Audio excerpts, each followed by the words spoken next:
আজ আমি আলু ফুলকপি সোয়াবিন দিয়ে দারুণ স্বাদের একটা রেসিপি বানাবো। এটা থাকলে গরম ভাতের সাথে আর কিছুই লাগবে না। রাধে রাধে বন্ধুরা, সবাইকে সুপর্ণার ভেজ কিচেনে স্বাগত জানাচ্ছি। তোমরা যারা আমার ইউটিউব চ্যানেলটা সাবস্ক্রাইব করোনি তারা আমার চ্যানেলটাকে সাবস্ক্রাইব করে দিও এরকম নতুন নতুন রেসিপি দেখার জন্য। আমি এই রেসিপিটা বানানোর জন্য প্রথমে 100 গ্রাম মতো সয়াবিনকে গরম জলে ভিজিয়ে রেখেছিলাম। এবার কড়াইতে অল্প তেল দিয়ে সয়াবিনটা দিয়ে অল্প হলুদ আর লবণ দিয়ে সয়াবিনটাকে ভালো করে ভেজে নেব।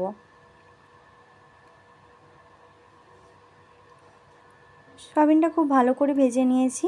এবার একটা প্লেটের মধ্যে তুলে নেব।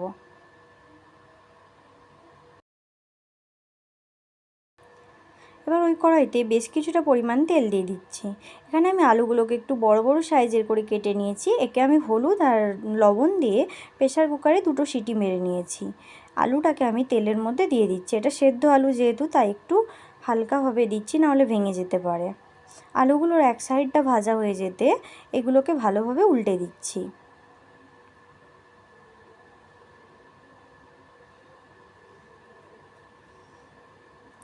দেখতে পাচ্ছ আলুগুলো দু সাইড আমার খুব সুন্দর ভাজা হয়ে গিয়েছে, সুন্দর একটা লাল লাল হয়ে গিয়েছে। আলুগুলো ভাজা হয়ে গিয়েছে, এবার একটা প্লেটের মধ্যে তুলে নিচ্ছি।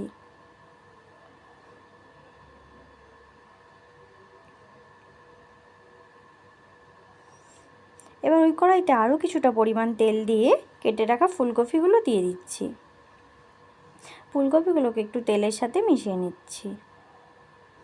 এবার এর মধ্যে সামান্য কিছুটা পরিমাণ হলুদ আর স্বাদ মতো লবণ দিয়ে ফুলকপিগুলোর সাথে ভালো করে হলুদ আর লবণটা মিশিয়ে নেব। ফুলকপিটাও হালকা লাল করে ভেজে নিয়েছি। ফুলকপিটাও তুলে নিচ্ছি। ফুলকপি তোলাটা স্কিপ করে গেছি, সরি। এবার ওই কড়াইতে আরও কিছুটা পরিমাণ তেল দিয়ে তেজপাতা আর ফোড়ন দিয়ে দিয়েছি। আর এখানে আমি একটা পেস্ট বানিয়ে নিয়েছি। টমেটো, আদা, কাঁচা লঙ্কা দিয়ে একটা পেস্ট বানিয়ে নিয়েছি। ফোড়নটা থেকে সুন্দর গন্ধ বেরোতে ওই পেস্টটা দিয়ে ভালো করে একটু মশলাটা কষিয়ে নিচ্ছি। মশলাটা কিছুক্ষণ কষিয়ে নিয়েছি।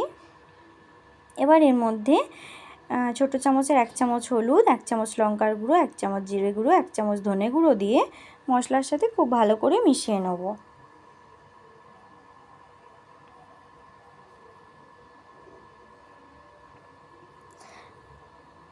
এর মধ্যে 1 চামচ কাশ্মীরি লঙ্কার গুঁড়ো দিয়ে দিচ্ছি।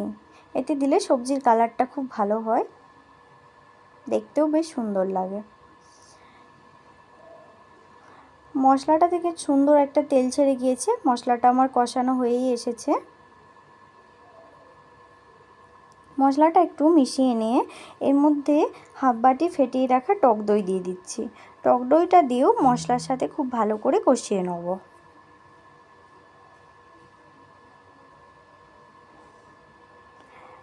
দেখতে পাচ্ছ মশলার থেকে খুব সুন্দর তেল ছেড়ে গিয়েছে। মশলাটা আমার পুরোপুরিভাবে রেডি হয়ে গিয়েছে। এটা একটু নাড়িয়ে নিয়ে এর মধ্যে ভেজে রাখা আলু, ফুলকপি, সয়াবিনটা দিয়ে দিচ্ছি। সবজিগুলো দিয়ে মশলার সাথে খুব ভালো করে মিশিয়ে নেব।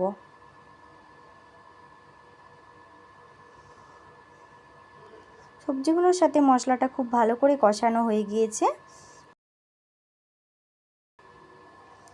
এখানে আমি ছোটো গ্লাসের 1.5 গ্লাস মতো জল দিয়েছি আর স্বাদ মতো লবণ দিয়ে সবজির সাথে ভালো করে মিশিয়ে নিচ্ছি।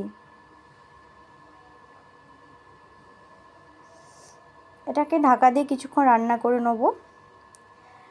আলু, ফুলকপি, সয়াবিনটাকে আমি 5-6 মিনিট ঢাকা দিয়ে রান্না করে নিয়েছি। রান্নাটা আমার হয়ে এসেছে। তবে নামানোর আগে এর মধ্যে স্বাদ মতো চিনি, অল্প একটু গরম মশলার গুঁড়ো আর ধনেপাতা কুচি দিয়ে ভালো করে মিশিয়ে নেব। ব্যাস, সবজিটা আমার পারফেক্টলি রেডি হয়ে গিয়েছে। এটা রুটি, লুচি, ভাত বা পরোটার সাথে খেতে বেশ দারুণ লাগে। দেখতেই পাচ্ছ সবজিটা কতটা সুন্দর হয়েছে।